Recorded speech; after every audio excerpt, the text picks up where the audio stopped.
And as you see, I have a lot of sounds, and this is why this is important. Because going through all those sounds, literally draining. It will destroy your creative process. Everyone collects something. If you are a car person, you collect cars. If you're a book person, you collect books. But as sound engineers, we collect sounds. And those sounds can consist of VSTs, one shots. It can be a audio recording of you stepping on your cat, you flipping that, and now you're double plat. The music scene is crazy, but organization is key, and that's the main factor that can destroy or help elevate a producer. I know everyone downloaded a beat pack, sound pack, you name it. I'm gonna just use a general consensus. Say you downloaded 10 packs. Each one of those packs have about at least minimum 50 sounds. If they're good packs, they have a lot of sounds in it. Each individual packs, they're fire. Well, not all through, a lot of packs have some dead sounds depending on how you interpret them. But for the most part, you like 25% of all the packs. Now, every time you make a beat, imagine the time you're killing going through each and every pack, trying to figure out which sound in which pack to use. Now, that's where making your personal drum kits come into play.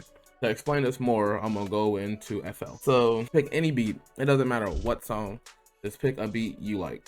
I'm gonna just pick a random sound, percussion wise. This hi-hat sounds beautiful to me. I don't want to lose this hi-hat, and I don't want to keep looking for this hi-hat, because if I wanted to go find this hi-hat again, I'm gonna have to go all the way over here to the left. It can be in this pack. As you see, it goes on forever. Then my favorite example, my mega pack I downloaded from a long time ago. It has all of these other packs in it. It can get crazy.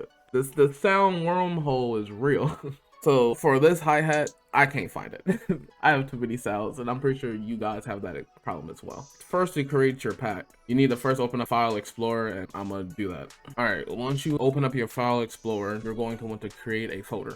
Now you can name this folder literally whatever you want, but to help you find the folder, I would recommend you name it something relevant. For example, I'm gonna name it 808 Maru go-to sounds. Boom. Within this folder, you can go crazier. What I do, I have my main folder, then I have my kicks, my 808s, my perks, my hi-hats, my open hats, and you can tell how intricate it can get.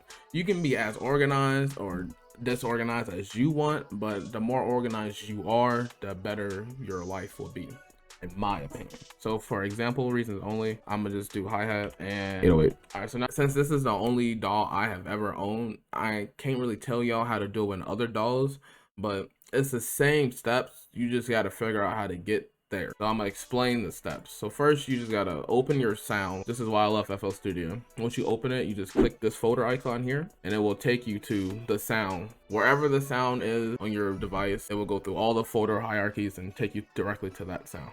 Now once that sound is open, you just right click it and hit copy.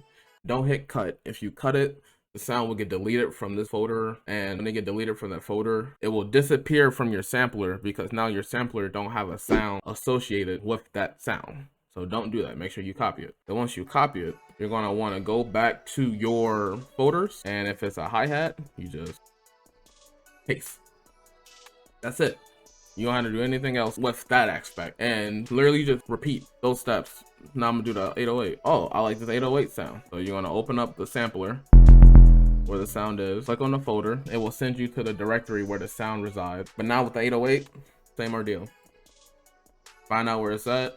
Now if you have multiple sounds, you just gotta go back to your sampler and figure out what it is. All right, I'm using the 808 simple E. Okay, 808 simple E. There it is. Right click, copy, go back to your main folder and find your 808 sound folder, and you just paste. Just like that. Let's go, bro. Let's go. Now you can do that for your entire beat.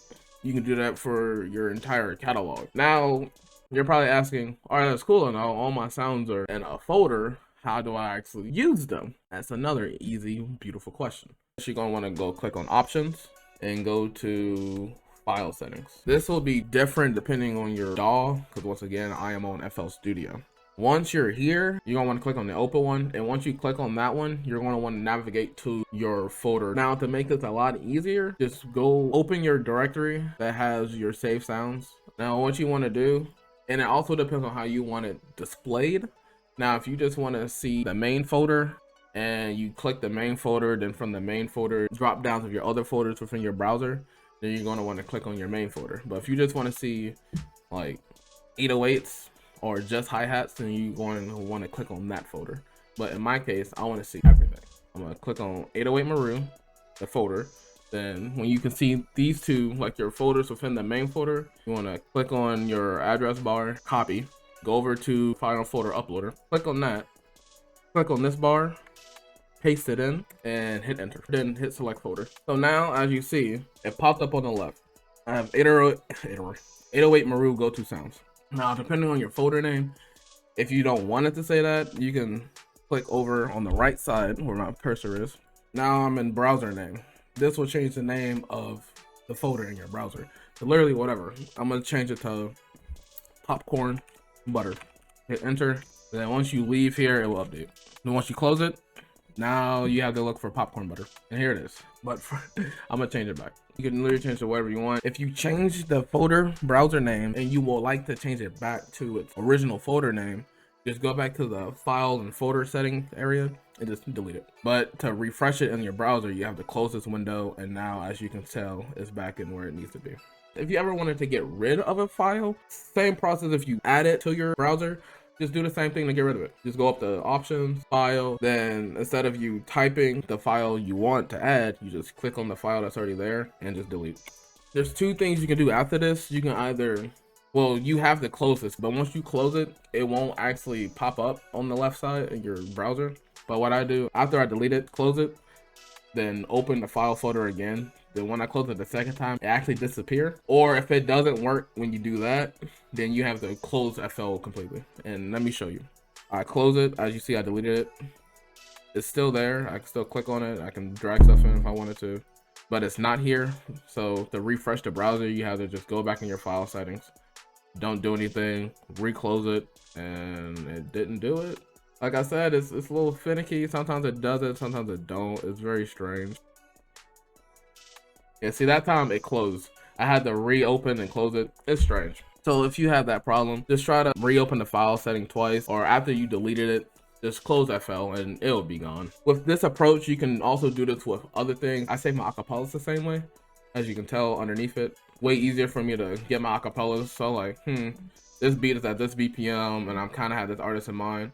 Oh, instead of me going off from FL, digging through all this other stuff to find the acapella, oh look, I have my acapella folder, drag and drop. That took 3 seconds versus 10+ minutes of you looking for your acapella in some random folder, then doing all that other extraness. That's essentially everything. You just click on the folder and look, your 808s are right here, your hi-hats are right here, and it's way easier to access them than just, oh, all right, I like this murder 808. Where is this murder 808? I can't even I can't even. It's too much. I don't want to look for it. Ever since I did this, I don't even look for sounds no more. You download the pack, keep the sounds you want, and either delete the pack or keep the pack. It's truly up to you. You want to put all your time and effort in creating, not the process of moving to start creating. All that space of you moving to create, that's dead space, and that time can be used to utilize your brain. That's how I think about it. Please be sure to like, comment, and subscribe. Click on one of the links up here. Check out more content from me, and I'll see you in the next video. Stay chillin'. Keep creating.